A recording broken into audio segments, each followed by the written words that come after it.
routing the Royals. 12-2 here in the 6th inning. We had a chance to sit down with Dusty Baker. I had a chance, asked him about his young superstar, Bryce Harper. The thing about Bryce is I don't think I've ever mentioned a name to him that he didn't know. And I was really impressed with you know, how he handles kids. You know, like he signs autographs every day. Nice. You know, and I notice how intense he is and how focused he is during the game. And you know, he went to the you know, the Negro League Hall of Fame, you know, with us today. And I mean, he was excited and he was paying attention like he was in class. And I was like, you know how you sort of notice things about people and different things. He was digging it. Yeah, he was digging it. Plus he's a good dresser. I mean, he's he's hip. I told him he got that Chris Isaac haircut. You know what I mean? So. How about Dusty Baker knowing who Chris Isaac is? Wow, that's a name I haven't heard in a while. I told you he's hip with all the new stuff in this generation. He's been able to change and mold himself as the years have gone on. Paulo Orlando is now in right field. And he pushes Gerard Dyson over to center. So Kane is out and Christian Colon replaces Mike Moustakas at third. And the new Royals pitcher is Chin-Ming Wong.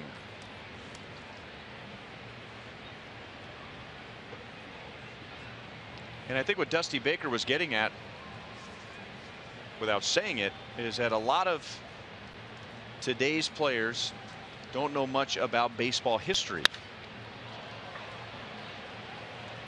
Daniel Murphy is a triple shy of hitting for the cycle. That's his second single. He's also doubled and homered. He has scored 3 and driven in 3. But today's player, and this is true for every generation. I mean, I'm sure players that came up in the 70s were criticized by the veterans that they didn't know baseball history. But Bryce Harper, we hear, and Dusty Baker confirms it, is not only interested in baseball today, but baseball back then. And Joel shared with us on Monday that one of the players he admired, obviously watching on videotape, was George Brett, and plays with maybe not the exact same, but a lot of the same intensity that George played with. George was with us on Monday night and considered that a huge compliment. Yeah, but that's impressive for a young man as young as he is to take time and be concerned about the history of the game. And you know, this is a guy, Harper, we talked about him being on the cover of Sports Illustrated as a young teenager. He knew this is going to be his profession all along, so he probably was studying them back in his early days. He was studying baseball.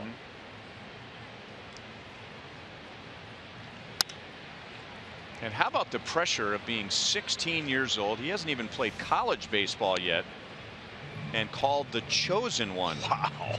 On the cover of Sports Illustrated. That guy is the most star. Exciting prodigy since LeBron. No pressure there. And I'm sure that wasn't Tom Verducci's idea for the title on the cover. He just wrote the story. Love it. See the hills of Las Vegas in the background there, where he grew up. Training with Chris Bryant. All right.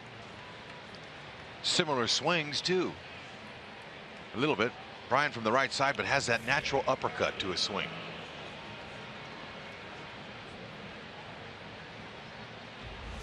Let's take a look at the home run swing here off Dylan G. Came right down through the ball, caught the back underside, got the backspin. That's the key for getting him out of the park lots of times. Some guys hit top spin homers with their top hand, but you got to be really strong to do that, especially here at the K. Play the elements. How about a day for Wilson Ramos? How about a series for Wilson Ramos? 3 hits today. And for the Nationals, that is 14 hits in 5 1/3 innings. Now you fall into that old school type of a player mentality. What did you think about Bryce Harper's comments about, and maybe he didn't use the best words when he said baseball is tired, but just his feeling that this game is void of expression compared to the other sports, basketball, football, maybe even hockey. I appreciate him speaking his mind. They're totally different sports. Baseball is played every single day. You're facing the media before the game, after the game. They're coming up to you, asking you questions every day.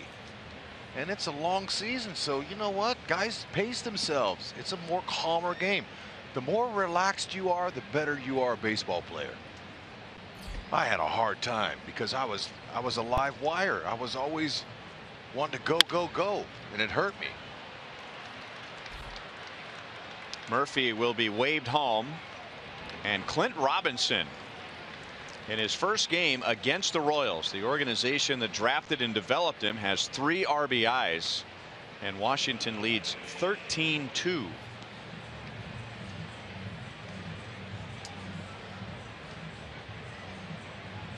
And I think people in Kansas City could relate to what Bryce Harper had to say, because one of the most endearing qualities of the Royals is how much energy and emotion that they play with. Not in a way to show up their opponent, but the Royals, I've always said, the Royals play the game the way most people would imagine what it would be like to be in the major leagues. So when you played Little League or you played high school and you got a big hit, or one of your teammates got a big hit, everyone's jumping up and down in the dugout and high-fiving each other and, you know, showing excitement. But somewhere along the way in baseball's history, once you got to the major leagues, that was tamped down. You know, you don't do that. Even keeled. Don't get too excited. Don't get too down. Don't show up your opponent. Act like you've been here before. And I agree with Bryce Harper. Those are just tired cliches. As long as you're not, I mean, if you're celebrating a big hit in a big game, how is that disrespectful to the game? I'd like to have $1 for every veteran. Every time a veteran would tell me, act like you've been here before. You're exactly right. I mean, the game is passed down generation after generation after generation. That's a player, especially when he gets 8 to 10 years in. He's getting close to the end of his career. That time, you know you're going to be gone.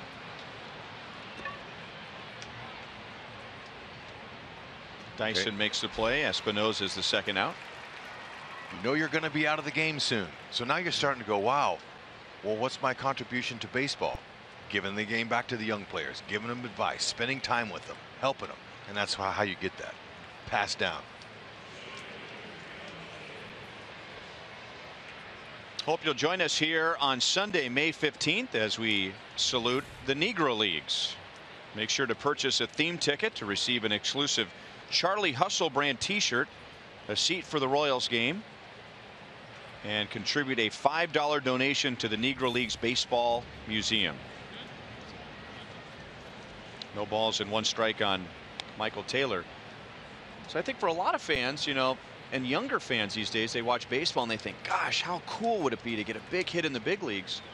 And then you watch a player get a big hit in the big leagues and you think, oh, well, I guess it's not that cool because he just put his head down and went in the dugout and got a couple pats on the back.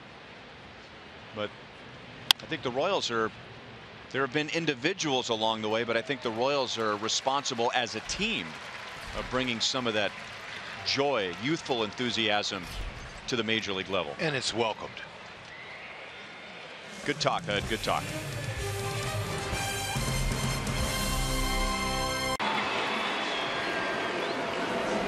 Hey, that away, Kelly.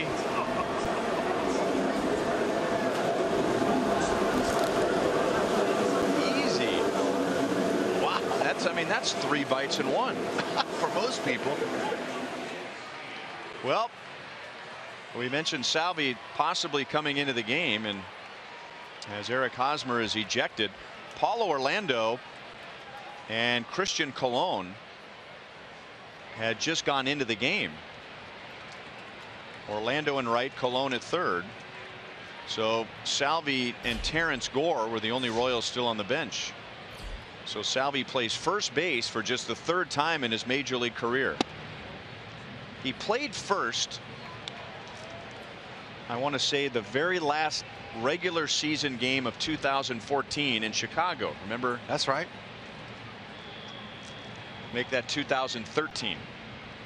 That's right. The Royals had been eliminated from the playoffs in Seattle on that final road trip. Then they went to Chicago. And remember, Salvi had some trouble with the sun on a pop-up at first base, as he loved it, his teammates loved it. And he gets tested right away. Good stretch, good form. And the crowd loves it. Salvi got a huge ovation when he was announced into the game, and an even bigger ovation as he handles that easy throw from Chin-Ming Wang. Well, I have a comparable for Salvi over there at first base, and it would be a compliment to Salvador Perez. If I'm gonna tell him tomorrow when I see him on the airplane, you look like Andres Galarraga, the Grande Gato, star Venezuelan, has some of the best numbers as a big leaguer out of that country, and that's who he looks like. Galarraga was a big man, and they called him Grande Gato because he was a big cat and he could run. He had quickness, that he could move left and right. He was a fantastic player in his day. And you know what else? He had as big a smile as Salvi. He played with joy, the same kind of energy. I believe he hit 400 home runs or 399. He ended his career with 399. Galarraga. Salvi's having a tremendous conversation with Jim Reynolds, the first base umpire. He'll get tested again, this time from Cologne. Anyway, Salvi. The crowd loves it.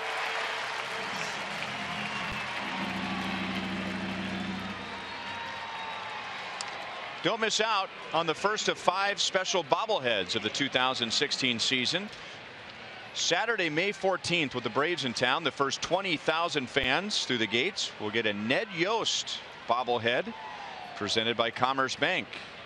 All of the bobbleheads commemorate the 2015 World Series championship run and showcase special moments from the postseason. Just like last year's bobblehead collection, Alex short hops it in left field. And that's a base hit for Ryan Zimmerman, his 3rd hit of the game.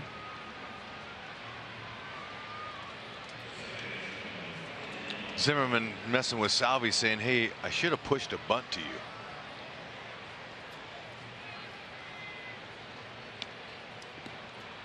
And now Daniel Murphy, who has 4 hits. He is a triple shy of hitting for the cycle. He has tied a career high with his 4 hits.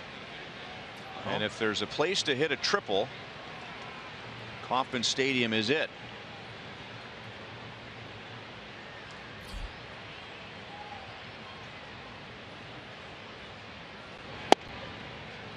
Wong throws the strikes.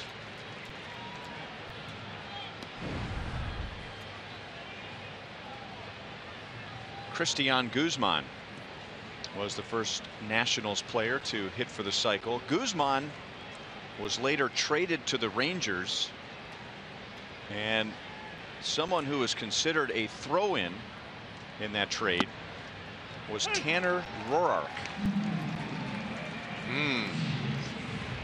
Good move there. That's a great trade.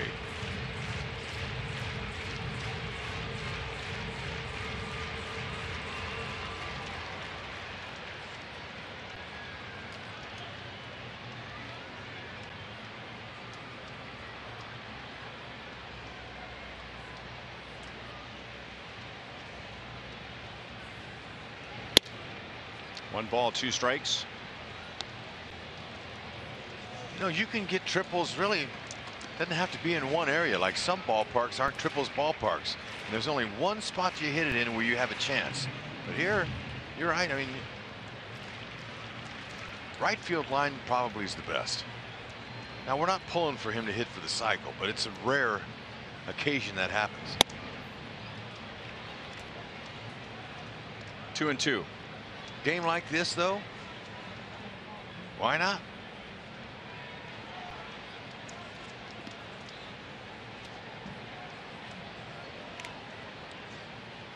Bad experience that Murphy had last year in October here at the K. Come back with the Nationals, and he's raking.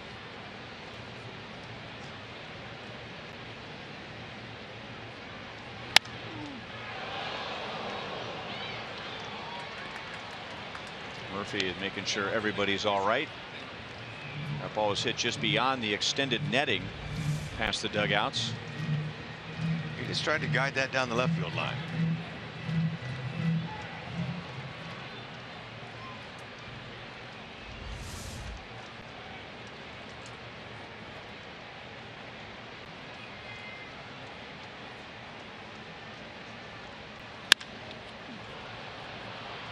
Dyson runs into left center field, and that's the inning. Stretch time at Kauffman Stadium.